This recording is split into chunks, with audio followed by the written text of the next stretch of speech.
Hi, I'm Ashley Adamson. Today we're going to be talking about making big decisions. So, for me, I've been thinking a lot about some big decisions lately.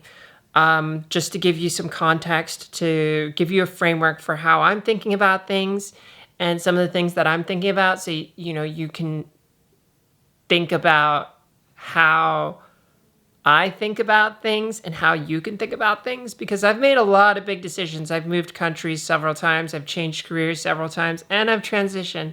So I have something to offer, and I want to help you kind of reduce the amount of mistakes or accelerate your ability to make good decisions or better decisions. Because when you're making big decisions, a bad decision in a big decision can be very costly. It can change your entire life in a negative way. But more often than not, the decisions we make are not like it's not a lose it all, win it all kind of situation. They just put you on different paths, and so I think this perception that is one singular decision can like change our entire lives and kind of like dictate the outcome of everything else, can put a lot of stress on making a big decision. And so like, I think one of the first things that I would probably recommend is like learning how to de-escalate decisions, learning how to kind of like say, all right, well, whatever decision I make, there's probably going to be a reasonably good outcome, because you're not just gambling. You're not just throwing your money at something and rolling a dice. You actually have control over the outcome. And so as you're moving through whatever decision you're making, you can put in effort and energy to kind of like curve the trajectory of how things are going. Now, you can't control how people feel. So those folks that you might be worried about if you transition and how they might respond to you. You can't control how they feel and how they think, but you can set things up in a way that could potentially protect you or set you up for a better success and a much better outcome. So, oh man, we're going in so many directions. So like learning how to de-escalate the stress around a big decision is probably the first thing, because if you're super stressed out about making a decision, then you're going to be stuck in analysis paralysis, and that's going to be worse for you because you're not going to actually get anywhere. So this kind of like leads into the next point, which is how to make it cheaper for you to figure out what decision you need to make. So I'll use an example. My most recent example was moving to Germany. And then like, should I do it? Would I do it?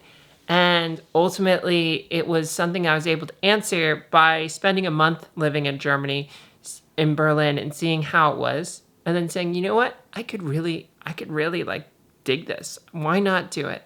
So then I did it. And, now I live in Germany, but right now I'm in LA. So that's an easy one.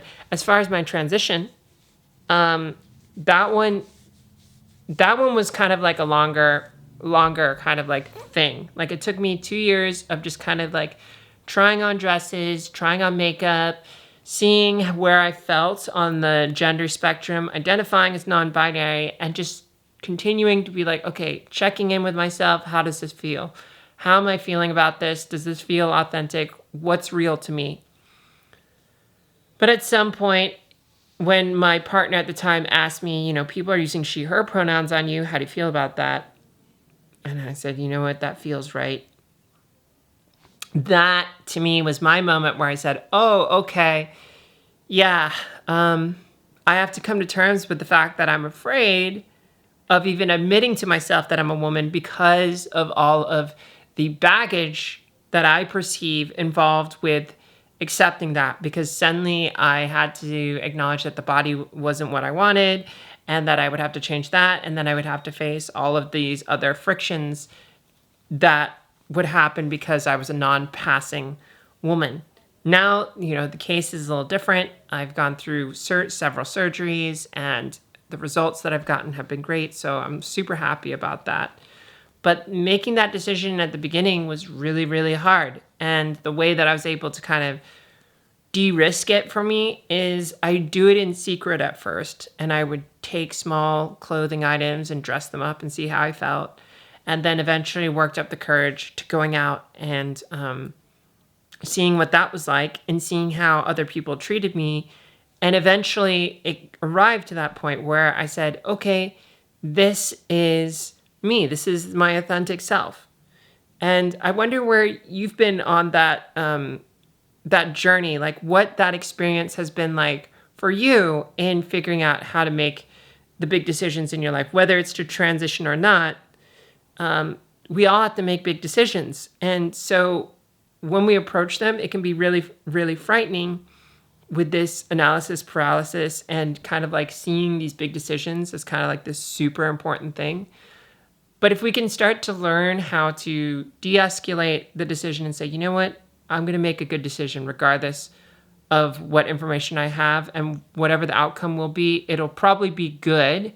There is an optimization here where one decision could be slightly better than the other, but it's not like you're trying to make decisions between apples and like green apples and slightly greener apples. It's like an orange and a banana. They're very different and they have very different outcomes. And so you can't like one-to-one compare them. So you're going to get something different. And that's the richness of life. The ability to experience something does mean that you also don't experience something else. And when you're making a decision, you really have to decide, like, what's your values? What do you care about? What do you want to see when you're looking back? I'll probably leave you with this, which is probably the most important thing. The thing that helped me make the biggest decision of my life, which is to transition, was a very simple framework. Looking back on your life when you're about to die, what do you celebrate? What excites you looking back? What are you proud of? And what do you regret? What stones did you leave unturned? And for me, when I look back and I'm imagining myself like lying in a bed with a sheet on me being like, oh, life is over. The biggest regret that I had was looking back and seeing this fork in my timeline where I never found out if I was a woman or not. And that entire life was missed. Now, looking in retrospect, the answer seems obvious, but at the time it wasn't obvious. And perhaps it's not obvious to you. But that feeling of, oh my God, I never found out. I never pursued it. I never gave it an honest shot because I was too scared at the time. Oh, my career, I can't do this while I'm trying to focus on my career. Or, like what if I won't be accepted, or maybe I need to spend more time on this, or whatever excuses you can make up. Oh, my transition won't turn out right. I won't look good, or it's too late. These are all excuses. That regret of seeing my own life at the end of the road and not having that answer, I've made mistakes. I have regrets. And when I realized that that was going to be my biggest regret, it's more painful to have regrets than it is to just try them out and get an answer. And so I said, you know what? I'm going to figure this out. I'm going to do this because if I fail at it and I embarrass myself and I find out I'm not trans, that's fine because I'll have an answer. But if you don't give yourself the energy to create the answer or to find out what's truly right for you, then it's likely that you'll regret it. And that can be more painful. So I started de-escalating the decision, prototyping it, and like just trying things out and going through that whole non-binary phase. And I figured it out. And here I am almost 3 years later, or 5 years later, I guess, if you count my non-binary time. And I'm really happy and I'm really collected in myself.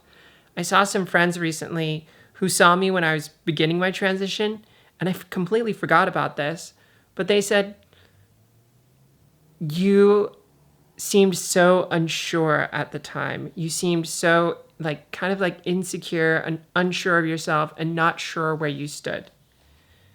And it surprises me because I always thought that I was who I was now that I was back then. Do you know where you run into friends later and they've changed a lot? Not the friends that don't change at all, because those friends exist too, but the ones that have changed a lot. I guess I'm one of those, and I think you'll probably be one of those too if you transition. There's a lot of rocky bed in becoming a new person. And a part of that is the destabilization. The fact that you realize you don't know who you thought you were can create insecurity in yourself, and that can make you feel less confident in yourself. And that's probably where you are if you're figuring out if you should transition or if you're in the middle of your transition. But the good news is that's a part of the process. And once you pursue self-discovery and understanding yourself and really trying to figure it out and putting energy towards that, you will figure it out. And once you get to that point, you'll realize where you stand, and that will be the most powerful thing. The most powerful and most beautiful gift to yourself is to be able to know where you stand in yourself. Because suddenly you also know what you're not.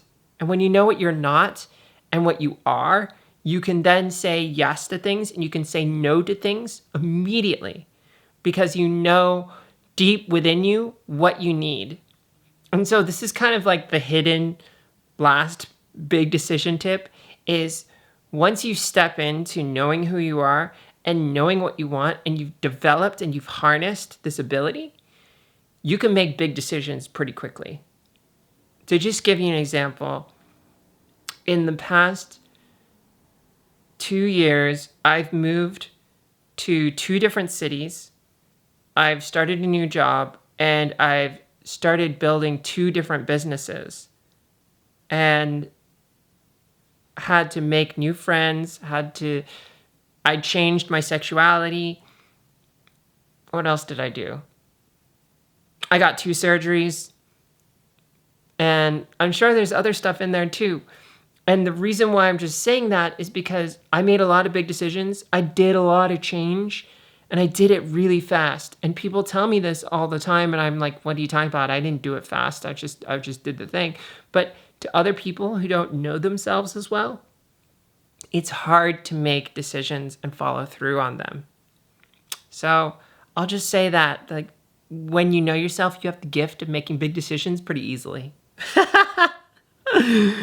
Well, thanks for joining me, and let me know in the comments below if you have any questions about this, or you'd like to share your own frameworks for making big decisions, because I'd love to hear about that too. And I'll see you next time on Tea Time. Bye.